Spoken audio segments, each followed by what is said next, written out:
Believe it or not, each of these hero teams is led by the same character.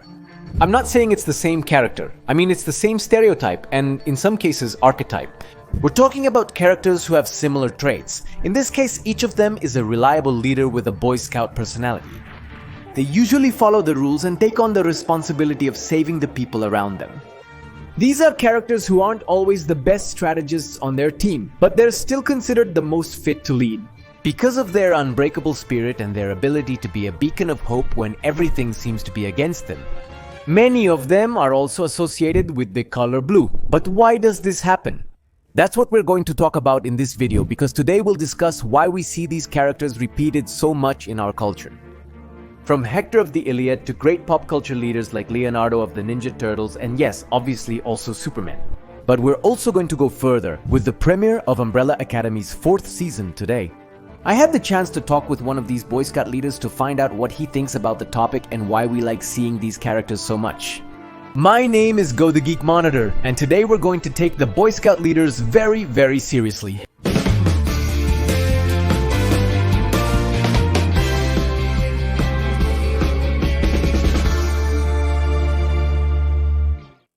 Before we begin, today's video is sponsored by CyberGhost VPN. It's an excellent VPN that encrypts your information to keep you anonymous and not expose your private data while you browse the internet. This way, it protects all your devices from malicious websites and hacks, especially if you connect to public networks. Not only that, but it also has an entertainment side. CyberGhost is useful for unlocking the global catalog of 40 streaming platforms including Netflix, Hulu, and Amazon Prime. Changing your address to another country is as simple as a few clicks. You can enjoy, for example, the United States Netflix catalog, which has 50% more content than the one in Latin America and Spain. This grants access to more movies and premieres that take longer to reach local platforms. CyberGhost VPN is available on iOS, Mac, Android, smart television, and other platforms. Connect up to 7 devices simultaneously, allowing you to share with friends or family. In addition, it has a 5-star rating on Trustpilot and is used by 38 million people around the world. If you're interested in getting it, I have a great promotion so you can get it with an 84% discount and 4 months free. Access the link in the description. It's about $2 per month. And if for some reason you're not convinced by the service, you have 45 days to cancel it and they'll give you all your money back. That way, you're free of risks and you can make sure of the quality that CyberGhost VPN has for you. Don't miss this opportunity. Let's get into the topic now. Chapter 1. The Hero Archetype. To truly grasp this character archetype, we must first comprehend their frequent appearances and mythological origins. Let's start with an example. I'm sure you've heard this story before. A young man lives a simple and ordinary life, but one day he is chosen for a great adventure in which he has to face a fearsome villain. Fortunately, he is not alone as he has an old mentor who will help him along the way. As you can see, the hero's journey premise applies to many stories. Surprisingly, there are examples of ancient cultures that never interacted but have very similar stories. For instance, great flood stories are found in biblical, Inca, Norse, and even Hindu traditions. Why does this happen? Aliens? No. According to the mythologists, that's right, that profession, Joseph Campbell exists. Human beings tell similar stories because we have similar experiences no matter when or where we are born. That is, we are all born from a mother, we live with a father. Not always. Eventually, we have to deal with death, and we express all these conflicts through characters, stories, and situations that repeat themselves over and over again. This has to do with something called archetypes, which are universal patterns and recurring symbols that have their origin in the earliest human stories. But we still see them in action in any Hollywood movie. These are symbols that help us understand ourselves and the world we live in. Because human beings not only write stories, but we also learn from them.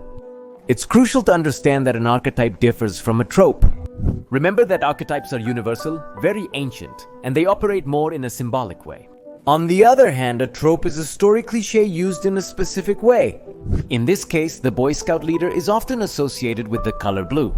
So the archetype is universal, the trope is more specific, the archetype is symbolic, the trope is more concrete. Although Boy Scout leaders are more of a trope than an archetype, there are archetypes closely related to this character type. For example, the psychologist Carl Jung talked about a type of archetype that could very well apply to many of them. I'm referring to the hero archetype. These are characters who embody values such as courage, bravery, and inner strength. Since in essence they are characters who overcome obstacles to achieve certain goals. That's why they often have a journey of transition, as is the case with many versions of Superman, where we see him leave an ordinary world, having a first encounter with Kryptonian culture, and then transforming into Superman. In these kinds of stories, Clark Kent already has powers, but he isn't Superman yet, until he goes through this period of transformation where his humanity mixes with his Kryptonian heritage, which results in the Man of Steel. These characters also face the shadow at some point in their journey, which are repressed or unrecognized aspects of their personality and even their ideals.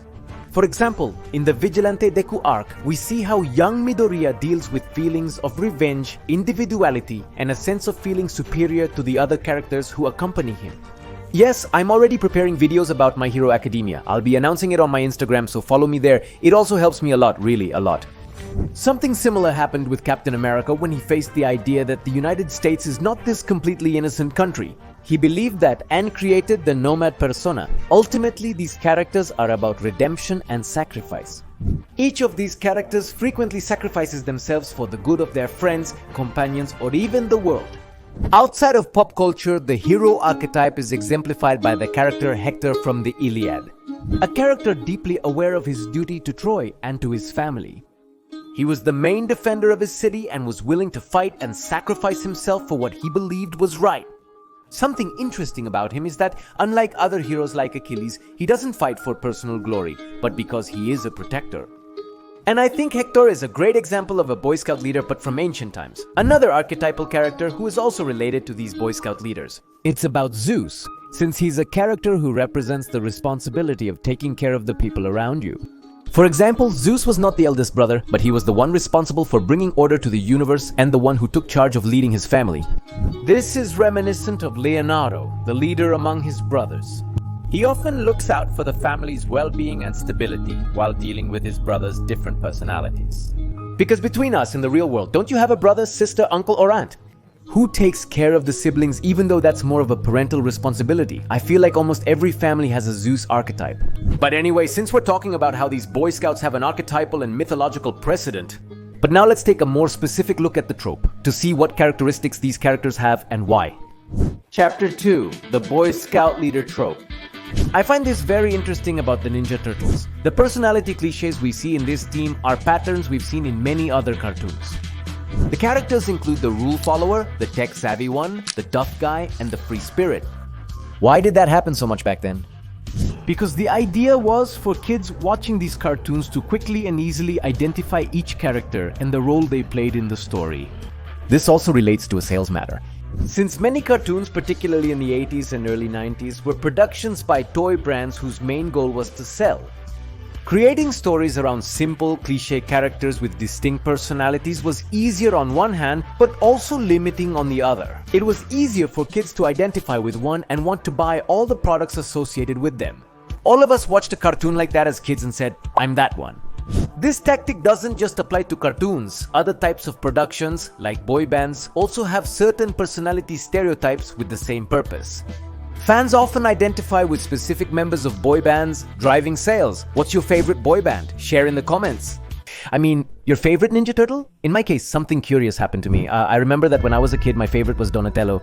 I was always the stereotypical nerdy kid, so I thought it was really cool that there were characters like him who were able to solve problems in a more intellectual way rather than physical. But nowadays, Leonardo is definitely my favorite. Because right now I relate much more to characters who have a sense of responsibility and who make sure that the people around them are okay and safe. The same thing happened to me with Cyclops and Wolverine. As a kid, when I watched the animated series, I liked Wolverine's laid-back attitude much more. I once thought Cyclops was a dull leader and even somewhat disliked him. Now I understand him much better, and in X-Men 97 I really liked how they explored Cyclops more. And this need he has to lead his team in the absence of Xavier, even though he knows it's not the best decision for his family. So, is responsibility one of the main characteristics of these leaders, Boy Scouts? Now, a very interesting question that many stories have explored is why do they feel this responsibility? This depends a lot on the character.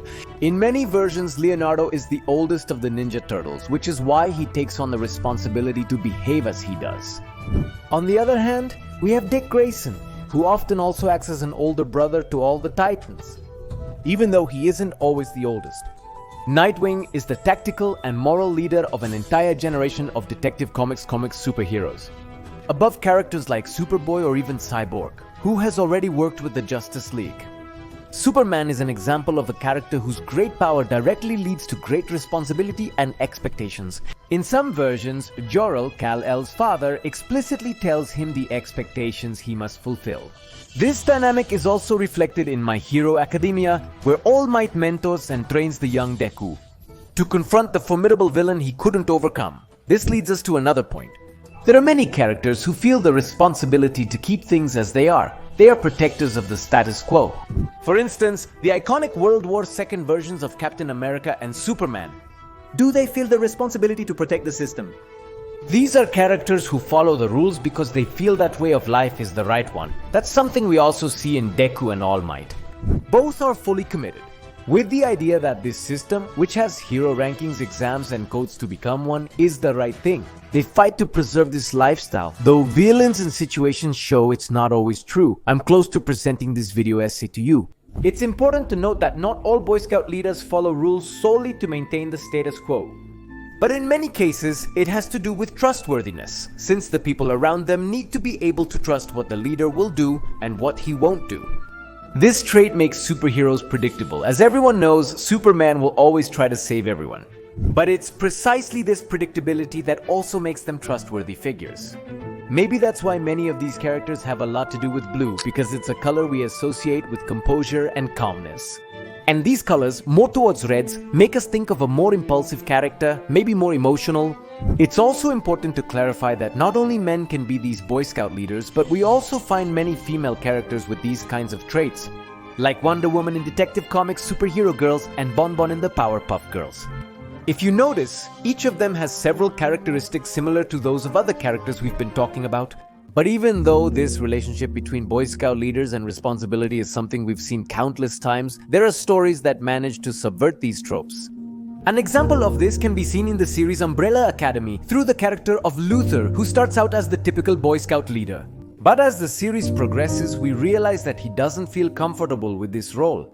There's an expectation with him. He puts such high pressure on himself to be the leader, right from early on. I think we see the Luther that he thinks he needs to be, and he feels the team need to see him as, and who his dad expects him to be. And what's great about Luther's transition through the seasons has been like, he's let that all go, and we see who Luther is without that label, without that responsibility that he feels he needs to be that person. So, it tells us that Luther felt that responsibility because his father and his family expected that from him. Which tells us that maybe he wasn't born to be the leader of this family. And I don't know if Luther is a natural-born leader. I think he is. He was just sort of a square peg in a round hole. Yeah, he was just put into the #1 position, but actually... This makes me think. Often Boy Scout leaders have people by their side who are more powerful or better strategists. People who make us think that maybe the team would be better off with another leader. In the case of Umbrella Academy, I feel that the real leader is number 5. And he sees a way to protect the people that he loves, you know, he's gonna do what he can. 5 is very rational, yeah, pragmatic, logical, like he's looking for how do we at least not be in a scenario where we're gonna die. That's what's needed with a leader. In a dangerous situation, a tactical leader like Batman or number 5 can be very helpful. But there's also something we need to keep in mind. That when the situation gets complicated, you don't just need solutions, but also someone who makes you believe that victory is possible and achievable. Yeah, I don't know. I think Luther is probably a better emotional leader. In this way, the true importance of these characters lies in the trust they inspire in others. A trust that is born from the responsibility they feel to protect their own, and that archetypically drives them to overcome danger and adversity. We are talking about characters that are as old as stories themselves, but who have found new ways to reinvent themselves and adapt their narratives. What is certain is that when everything seems to be against you, these characters represent the courage, determination, and strength we need to make it safely on the other side with a smile on your face. Remember that in the description I'll leave you a link so you can get CyberGhost VPN with an 84% discount, so it comes out to about $2 a month and 4 months free. It's an excellent service, so I suggest trying it. It will protect our data while browsing and allow access to blocked content on various platforms. It's completely safe. That's all for today. I'm Go the Geek Monitor. Keep seeing beyond the obvious.